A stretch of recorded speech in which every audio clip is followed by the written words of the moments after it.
solving world hunger while making money. Anybody have a problem with that? Well, it's not easy. It doesn't trip off the tongue quite like that. And the first is actually solving world hunger, and that's SDG 2. I come from India. There are tens of millions of hungry people in my country, and when I first heard about this, when it was pre-SDGs, conceptually I got it. I would very much wanted it to be true that zero hunger is possible in my lifetime, but in my heart, I didn't really believe it. At that time, I worked with a consumer goods company, Unilever, and I worked with them for 16 years in 4 different countries, different businesses. And 5.5 years ago, I joined the World Food Program. I learn a lot every single day from incredible colleagues who do amazing work. And one of the things that I've learned now in my heart is that zero hunger is possible. And that it's possible to make money. It's not only possible, but is already happening. And we have heard many such compelling examples today. So I want to thank you for allowing us, the World Food Program, to come and have an opportunity to share our example with you. And personally, I want to thank you because when I told my kids, they're 15 and 11, that I was going to be here, this was the event, this was the reason, they were quite proud of me. And as any parent knows, pride from adolescents in parents, that's a very precious commodity. So thank you for making that possible for me. I wanted to start the talk by talking to you about Juliana. Juliana is a smallholder farmer in the village of Ukomoro in Tanzania. Most years, she can grow enough maize to feed herself and her 5 children. But it's very hard, and she has to make very tough choices. When it's harvest season, she has to make a choice whether she should sell quickly to the local buyer, prices are low, or should she hold out for higher prices, knowing that almost 50% of what she's going to store by way of grain may be lost to moisture, mold, and pests. When it's planting season, should she pour her last shilling into fertilizers or use that money to feed her kids today? Those are very tough choices that we don't have to make here. Unfortunately, Juliana's story and example is not unique. Every day, 815 million people struggle with hunger. And half of them are farmers like Juliana. So they're trying to feed the world, but at the same time, they're food insecure. 224 million people go to bed hungry every night in Africa. For the 11 countries that we at WFP have robust data, 37 million people in 11 countries of Africa are acutely hungry, which means that they need food assistance to be able to survive. These are staggering numbers, and behind each of these numbers is an individual, a human being, a family like Juliana, which is why we will come back to her example several times during this talk. The World Food Program is the world's largest humanitarian agency. In 2017, we managed 60% of the world's food assistance, $7 billion. If we were a consumer goods company with a margin like Unilever, we would be at a revenue of about $25 billion, a FTSE 50 company. So this is to just share with you the scale of the kind of assistance that is provided in the world today. And we don't do this alone, of course. We're reaching people who are furthest behind, along with other partners, governments and the private sector. We're also working to change lives. What we would want is a sustainable, not only to achieve zero hunger, but stay at zero hunger. And that means helping and working with people for them to become food secure, to have more agricultural capacity. And that's where we work with people like Juliana. So how do we create a world of food security? Let me share a couple of more numbers with you. What's the price tag on getting to zero hunger? Any guesses? What would we have to spend every year from now to 2030 to achieve SDG 2? Guess. Too much. What's too much? Somebody has to take a guess. More than what we had. Okay. All right, so no numbers are forthcoming. I will share some, and also the philosophical point that has been raised. It would cost $270 billion every year, each year, until 2030 to achieve zero hunger. Is that too much? Is that more than we have? I don't think so. How much do we lose with food loss and food waste every year? Any guesses?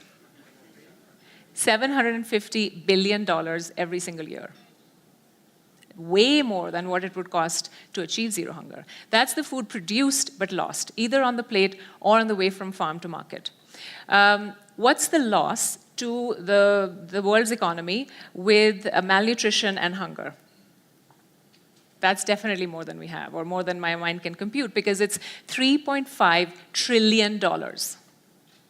I don't even know what that means, but it's $3.5 trillion, which is way more than the $270 billion that it would cost us each year. And now the $270 billion doesn't look so big. So what can the business sector do? What can the private sector do to really take part in this achievement of the SDGs? Is there a role? And of course there is. A company interested in doing good might make a donation, and often do, to someone like Juliana to provide food assistance for today. Another company might partner with an organization like the World Food Programme and others to contribute their expertise, their technology, their apps, their nutrition experts, so that we and other organizations can achieve better outcomes for the people we serve, so that we can reach more people with less resources and faster. That is what we would call a capacity transfer or a skill transfer partnership. Another company might look at Juliana and see business opportunity. They might see a future businesswoman, somebody who needs investment, somebody who needs tools and resources and a bit of time to be able to grow her micro business and therefore be a customer, a consumer, and engage in an interconnected economy with them. So, of course, when development need hits up with business opportunity, that is the classic definition. And we have the person who wrote that right here, Mark Kramer. That is the classic definition of shared value. So I wanted to share with you the business opportunity in that kind of convergence between development need, which is exemplified by the SDGs, and business opportunity. According to the UK Business Development Commission, the business opportunity in achieving the SDGs is valued at $12.3 trillion. So this is providing solutions to the issues that we see on the walls around us. It is providing solutions for smallholder farmers, for instance, that we already heard about from our colleagues before. But for businesses to succeed in shared value, we believe they need to keep three things in mind. And then I'll share what the UN needs to keep in mind too. We shouldn't let ourselves off the hook. So for businesses to succeed in shared value, one, they need to treat it like any other growth opportunity, like a real business opportunity. Put money behind it, put your best people behind it, and then really take the time to understand the different context, the complexities, the issues involved in this new market and new opportunity. And the third, which both the previous speakers mentioned, have a credible, equal partner on the ground who can help you really craft this partnership and this opportunity of shared value. For the UN, what should we do? First, we should be very comfortable with the fact that there is business, there is profit to be made in solving these very complex, some of them intractable problems. There is money there, and we should be comfortable with that. Not only the UN, but other development and humanitarian actors. The second is we follow humanitarian principles. We do not distinguish between one hungry person and another. We do not prioritize one hungry person over another. We need to continue to work within our humanitarian principles. We're also the stewards of public money, a responsibility we take very seriously. Therefore, we foster open competition amongst suppliers and vendors. We take care not to advantage one company over another because of the role that we have. And number three, we need to create the platforms because we represent the needs, the problems that we are all trying to solve in order to achieve the SDGs. We need to create the platform so that the solutions can be co-created with the private sector.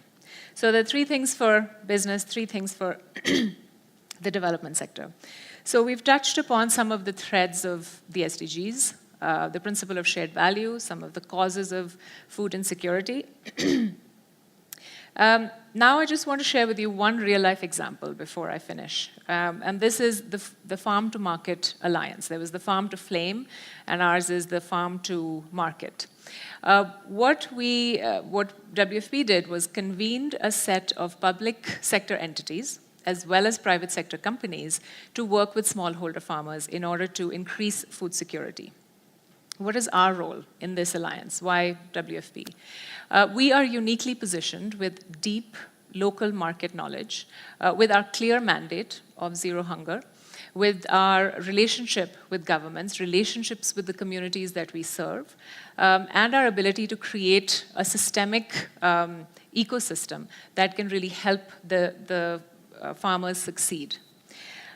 For the Farm to Market Alliance, we mapped the value chain for smallholder farmers, and it has elements already mentioned, and I was really pleased to see that. These are the four key elements of the ecosystem, and we provide, along with 8 other partners, products and services along these 4 aspects. It starts with access to markets. Buyers, including the World Food Program, commit to a contract for the farmers. With this as collateral, farmers are able to access seeds, fertilizers, and other quality farming inputs that they absolutely need. We heard from Eugene in Ghana about counterfeit seeds. Imagine the devastation that would cause for a smallholder farmer. Financial institutions and insurance providers help make all of this possible. The World Food Program provides education and support to farmers, as well as post-harvest management techniques, and the ability to buy subsidized silos for storage of grain, for instance. We at WFP recognize that this is a different kind of investment. It's not a typical new market opportunity for an organization. Why? I mean, buyers need to be comfortable with a bit more risk. They need to be comfortable with different offtake incentive structures. Insurance providers and banks need to provide for very small packages compared to what they usually provide. Fertilizer companies and seed companies need to be able to sell at lower quantities. All this is definitely not business as usual for some of the global companies involved and some of the local companies involved as well. But do you think they've made money? Do you think they've made a profit? Yes, they have. And what have the farmers got? What is the outcome for farmers? Because that's what WFP is focused on. So first of all, the number of farmers enrolled in the Farm to Market Alliance across 4 countries is 150,000 farmers. When I say this to companies who are serving 2 billion customers every day, they're like, 150,000 farmers? But when I said this to somebody who's here, Sazini from ABSA, and we were having a conversation, and she said, that's fantastic, 150,000 farmers, that's huge. And that was very reassuring and gratifying to have that support, because the goal is 1.5 million farmers by 2022. What are the outcomes for them? On average, 32% increased yield, up to 90% reduction in post-harvest loss, and 82% increase in income. Juliana herself, who's enrolled in the Farm to Market Alliance, saw a 50% increase in her harvest the first year that she was enrolled in this program. So far, the 150,000 farmers have sold $14 million worth of crops to commercial buyers. They've accessed $6 million of input and output financing. So here we have shared value coming to life in a very significant way. So I wanted to close by saying that there are a few leverage points in society and in economies, and this is picking up on the conversation before the break. Institutional investors, consumers like all of us, and then the future consumers.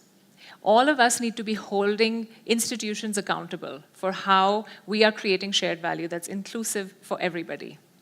Because, all our kids are expecting us to fix this. Thank you very much.